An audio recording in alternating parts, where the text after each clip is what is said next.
We are still in Mishnah number 6 of chapter number 6 of the Ethics of the Fathers. You will be pleased to learn that this is the last chapter of the Ethics of our Fathers. I think we started studying it in 2017 or so. It's been a while.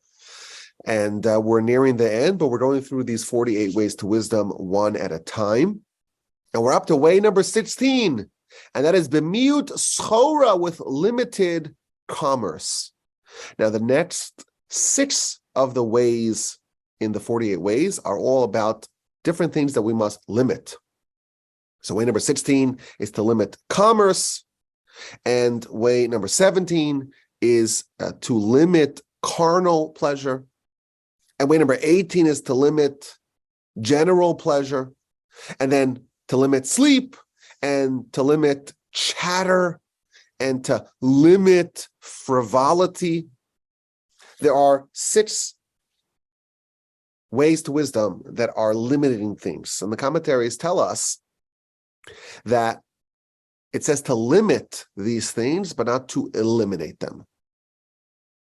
And what that is instructing us is that we have to find the right balance between doing a little bit, but not having these things take over your life. In all of these areas, they can become the central focus of a person's life. And it could dominate and overtake the things that are much more important. Yet, they're not completely bad, and they're in fact necessary.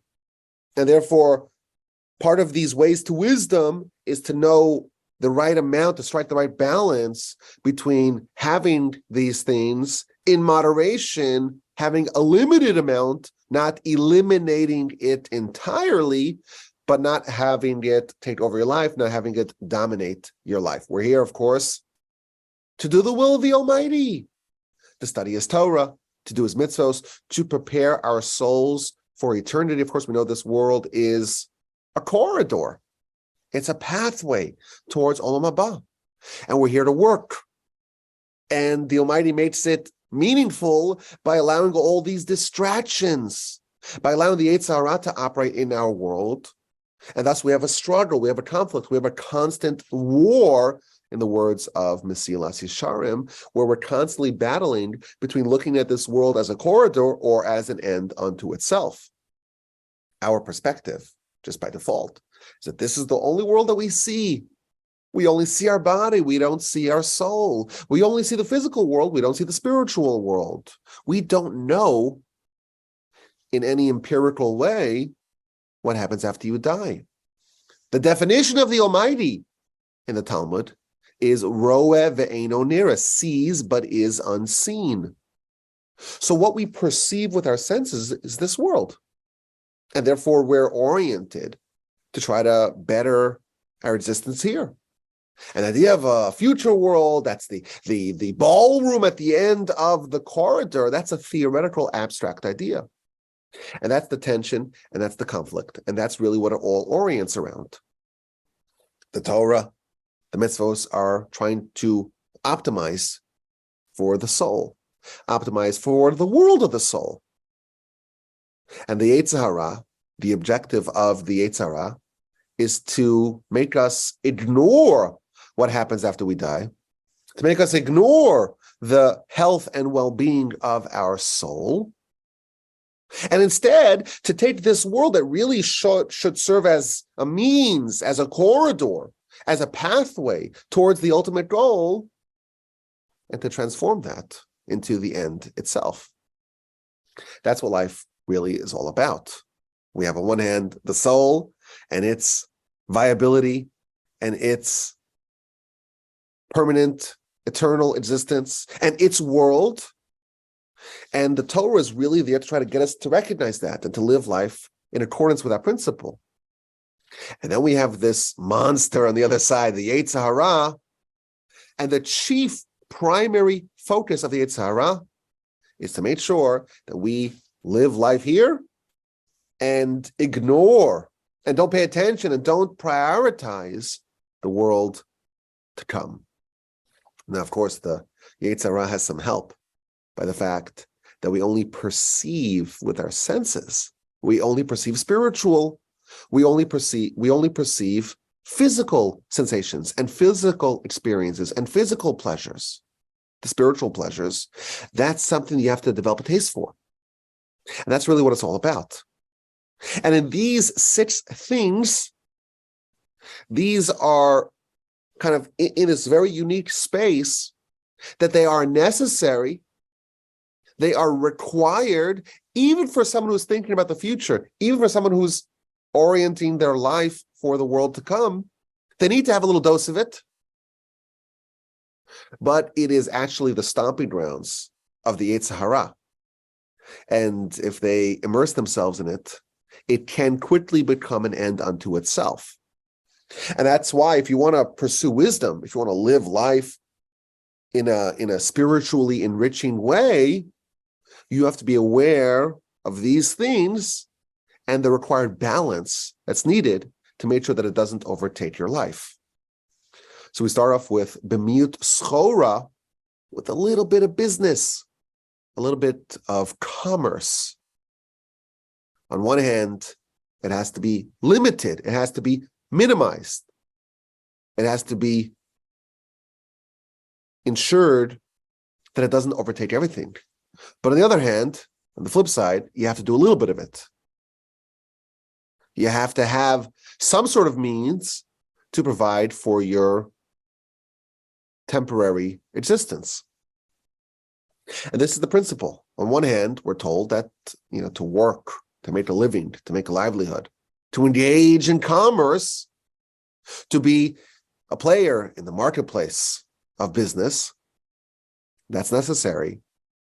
But it is a means. And the means should not become the focus of your life. It shouldn't take over. And that is something which is a real risk, because in pursuit of making a livelihood and having a career, it is something which can overtake everything. Your mind is your greatest asset. It's your greatest tool. It's your superpower. And if you have a knack for business, your mind can very much be engaged in the pursuit of business. And now your tool to live life and to prioritize your spiritual life, well, there's something there that's overtaking it. The brain power has now been redeployed and redirected towards something which is just a means, not an end. This is really dangerous. We're here to do the will of the Almighty. We're here to protect our soul, to purify our soul, to refine ourselves, to elevate ourselves, to live a spiritually enlightened life, to stockpile mitzvos so that we have what to consume in the spiritual world. And if we ignore that, instead we use our mind and our ability and our time and our attention, our focus towards other things, well, when we arrive at the spiritual world, we don't have what it takes. So it's very important for us to remember that the livelihood is a means. It's a necessary means. You have to do that to live. We don't believe that a person should say, well, I'm not going to make a living. I'm not going to get a job. I'll just sit around and hope someone pays for me. We don't believe in that. That's irresponsible. That's improper. But there's still a risk that the means becomes the end. Today, the way people introduce themselves, even the way they talk, well, what do you do? That's another way of saying, what do you do to make money to pay for your life? But it becomes their identity. And this is something which we know. This is how the world works. And this is what our sages are warning us against. What do you do? We define that as, what are you doing to improve your soul, to improve your standing as a soul, to prepare yourself for Olam Haba? And the answer should be, well, I do mitzvos, I do kindness, I do charity, I study Torah, I emphasize my prayer, I try to bolster and burnish and further foster and develop a relationship with the Almighty. I made sure to avoid mistakes of character, to not allow the Yetzer to take over, to not allow my behavior to run amok. That's what you do. That's what we should say, right? But what you do has become synonymous with what you do to make money, to pay, so that way your body can subsist in this world. The thing which is secondary, which is tertiary, became the primary. And this is what the Mishnah is warning us against. Limited commerce. Yes, a little bit, but in the right context. If it takes over your life, if it's what you do, then what you really ought to be doing, well, that's now secondary and tertiary. We have a limited amount of time in this world. We hope it's a long time, but we never know when our time here is over. And what are we doing with this precious time? What are we doing with it? Are we focusing on the means or on what we're really here for? We have a finite amount of attention. There's only 24 hours a day. There's only a certain amount of things you can focus on. Your brain power is limited. Now, it's a lot more than you think it is. Your actual brain power vastly exceeds what you think it is. That is true. But nevertheless, what are you dedicating it to? Most people, it's like, well, you live a life and you go to work the whole week so you can have a nice weekend to celebrate, to watch football, to drink with your friends, to binge on your favorite shows. And then you have maybe a vacation, 4 weeks. You go to Italy, you go to Europe, you go to the Far East, you travel to Antarctica, you go to Alaska. You can see people living a whole life, and the actual primary objective of life is never part of their routine. It's all the means, and pleasure in this world, pleasure in this world. And that's a terrible tragedy. And that's what we're being cautioned here. Commerce is necessary. Business is necessary. These means are necessary. And you know what? Maybe relaxing a little bit is also necessary. It's important for you to, sometimes you need to unwind. So if that means a cigar and scotch or whatever people use to unwind, if that's done in a calculated fashion, if that's a means, then that's also a mitzvah.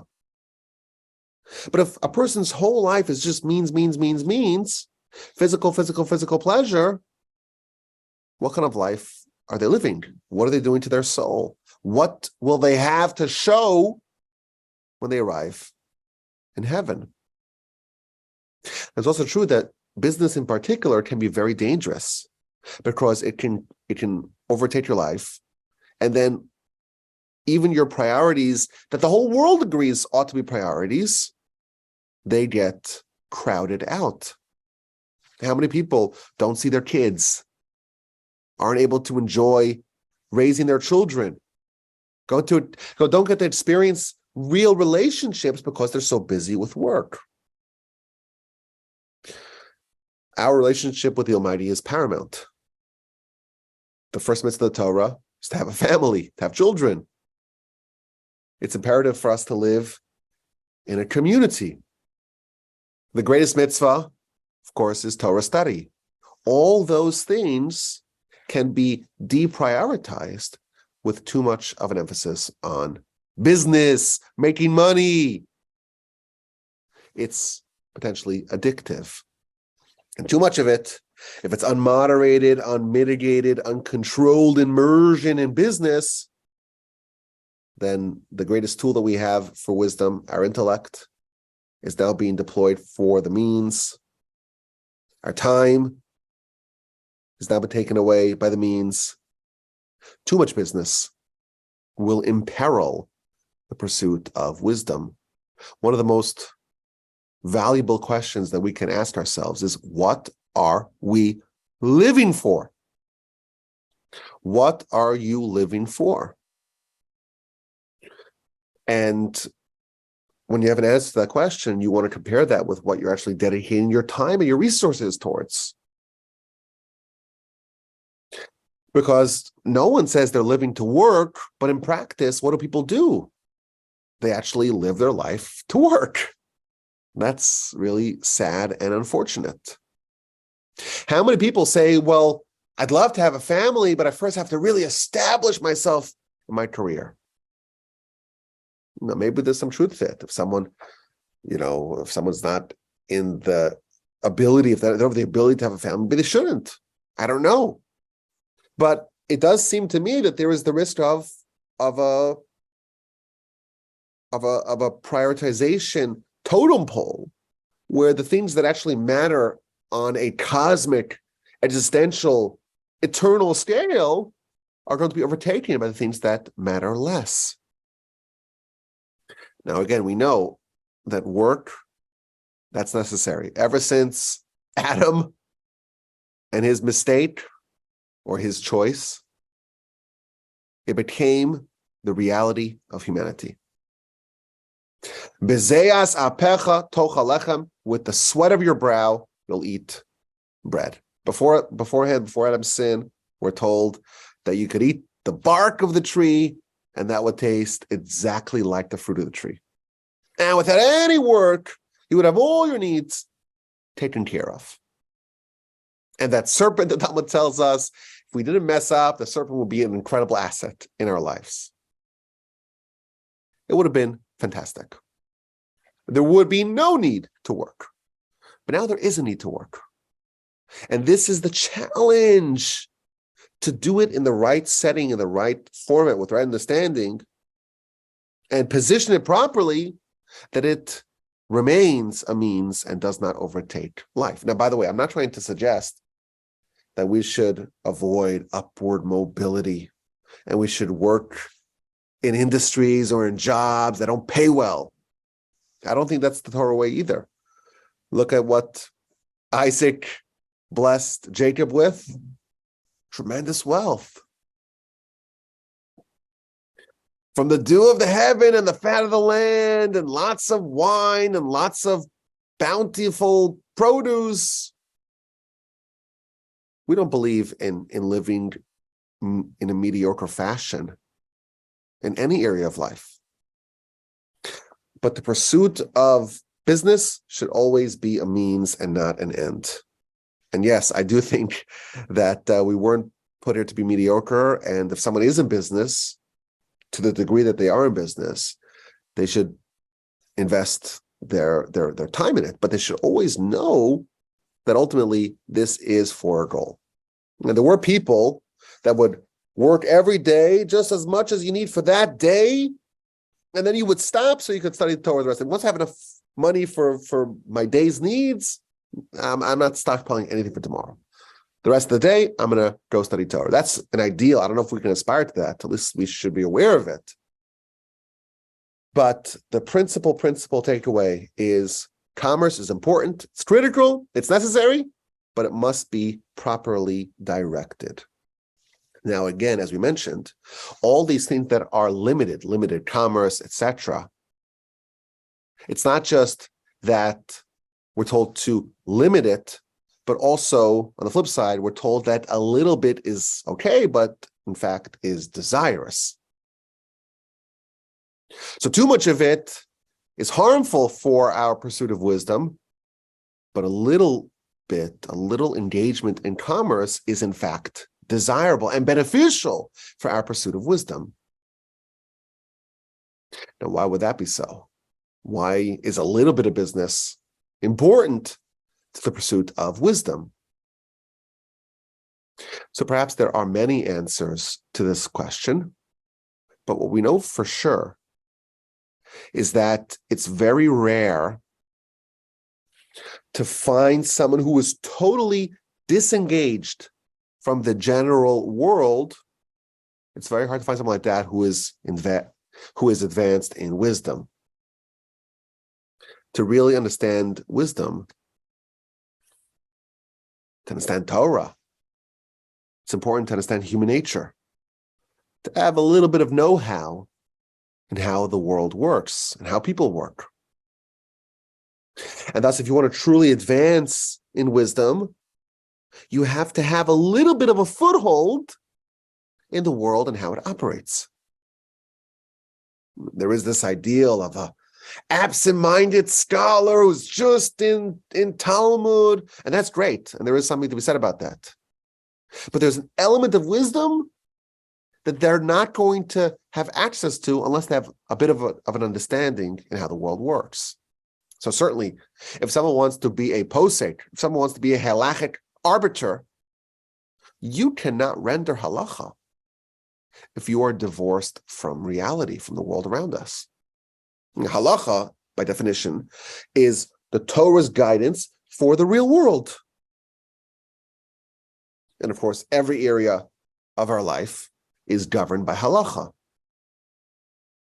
If you don't know how the real world, if you don't know how the real world works, if you're completely living in the stratospheres of Torah, well, then you are probably not going to be a very good halachic arbiter. To be a member of the Sanhedrin, you have to have a foothold in the world. And in general, we don't believe in ascetic monasticism, to divorce yourself from the world. To be a leader, you have to understand where your constituents are, what kind of life they're living. If you don't know what they're living through, you don't know what their daily life looks like, how could you possibly guide or direct them? The Talmud tells us that the sons of the holy ones, so the children of the holy ones, they were so removed from reality, they didn't even know what a coin looked like. They didn't know, is this a quarter? Is this a nickel? Is this a dime? I don't know. Is it 10 cents? Is it 25 cents? They were so removed. But the commentaries note that that description is talking about the sons of the holy ones. The real holy sages, their children, they didn't really have a foothold in the world. But the holy ones themselves, you better believe they knew what those coins looked like. Because you would not be an effective leader if you did not know what those coins look like. And it's true that the great sages, they studied everything. The Gaon of Vilna, he was an expert in everything, in all facets of wisdom. They say that he didn't study medicine, because if he would study medicine, he would know it so completely that he would be obligated to heal people all day and all night, and he would have no time to study. But again, it's a value that we see amongst the greatest sages, that they weren't divorced from reality. And this is the sweet spot, to be worldly, to be exposed to the world and how it works for everyone else, but to not be too much into it. And yes, there is an ideal of an absent-minded genius who's totally immersed in study, and that's great. And there's something to be said about that. But none of our leaders over the course of our history, none of them were like that. Because someone like that will have something missing. They won't understand human nature as well, they won't understand the world as well, and they won't be able to lead others as well. Now, this brings us to an interesting dilemma that I think parents and educators have. Of course, we want to teach our children about Torah and mitzvos. That is imperative. But how much to teach them about the world at large? So I went to a yeshiva high school where they would have a full yeshiva curriculum, but they would also have a general studies component. So we were in the state of New York, and New York has standardized tests for high school, the regents, and we all took the regents. And yes, I have a regents diploma. But the way they did it in the yeshiva, they would have 10 hours of Talmud study a day, and they would do 2 hours of secular studies, a half hour a day of history and English and mathematics and science, and that's it. And then the yeshiva guys are bright enough to be able to pass the regents with just, a much more truncated study. And this is very typical for yeshiva high schools in the United States. In Israel, the yeshiva high schools don't have, most of them, the overwhelming majority of the yeshiva high schools do not have secular studies. Why? Because they do have secular studies in the elementary grades, but they have decided that it's more important once someone already reaches a degree of maturation for them to not have any exposure to the greater world, and therefore it's more important to study Torah. Now, everyone would agree that it's much more important to study Torah, but there is a debate, and I think this really gets to this way to wisdom, way number 16, minimizing commerce. There is debate exactly what is the point where a little bit is what's the sweet spot for a little bit? When do we say, okay, we've done a little bit and now we can stop? Should we go a little further? You even have post-high school yeshivos that have, let's say, a college program. They would have yeshiva most of the day, and they would have a college program. They partner with one of the universities and have a college program. What's the sweet spot? That's the debate. But everyone agrees to the principle, the commerce, and in general, more broadly, the exposure to the world at large, it must be minimized. How much? Where exactly do you make the cutoff?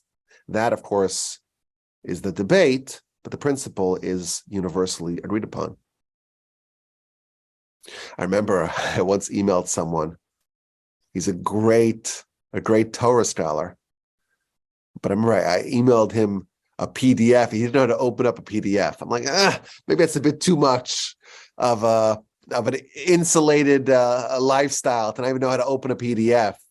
I'm not judging, but maybe that kind of, I think maybe that should be, someone who's living in the modern world. If you have an email address, you should know how to open up a PDF. But again, the principle is the same. There's a risk for this worldliness, for this commerce to take over your life, and that is the danger. There's another idea that some of the commentaries tell us in this way, minimizing commerce. And again, the flip side of that is to have a little bit of commerce. What's this little bit of commerce that is necessary as a way to wisdom? And that is that we should use principles of commerce in our pursuit of wisdom. Every morning, there's a blessing that we say called the blessing of the Torah. It's a mitzvah to study Torah. And before you do a mitzvah, you recite a blessing. And therefore, there's a blessing that we say upon the study of Torah. And what's that blessing? La'asok b'divrei Torah. To engage in matters of Torah. But the word la'asok doesn't mean to study Torah. It means la'asok, which is used in the context of business, to engage in business, in the business of Torah. So the commentaries tell us that it's important to treat the study of Torah like a business. And just as if you were to have a business, you would have a business plan, and you may have daily check-ins and weekly meetings and quarterly reviews, and you have a P&L, and you take it seriously. Manage your spiritual life in a way that you would a successful business. Take it seriously. So this is perhaps another way to look at this idea of having a little bit of commerce. Perhaps that can be applied to our pursuit of Olam Haba, to our pursuit of the agenda of our soul. A little bit of commerce a little bit of the commercial methodology should be employed in order to make sure that we're not just bumbling around. We take it seriously. We have a plan. We have a goal. We look back and say, well, what did I accomplish today? What could be improved? What could be refined? What could be made better? If you treat your pursuit of wisdom like a business, then you will have much more success than if you just treat it as if some sort of hobby that does not need to be overseen. So this is way number 16, minimizing commerce. Our life here is about doing the will of the Almighty and preparing and positioning our soul for eternity. Making a living is necessary, but there is something seductive about business where it can take over your life. You need a bit of it, but if it dominates your life, if it takes it over, then the age-old question of what are you living for, it'll be troublesome to answer. People ignore their family over their career. People ignore God because of their career. And of course, someone who does that, what do they have at the end? It's not a pretty picture. Way number 16, minimizing commerce, not allowing it to take over your life, but having a little bit of it, either because that's the proper frame of mind for advancing in your wisdom to treat it like a business, or because it's important to know how the world works and to have a little bit of a foothold, perhaps a toehold in the world. And of course, exactly where you fall out or where communities fall out, that is the debate within that framework. To have a little bit of a sense of how the world works and to not live life in the clouds. Way number 16, minimizing commerce. As always, my email address is rabbiwolbe@gmail.com. It was a great pleasure to study this way with y'all from the Torch Center in Houston, Texas.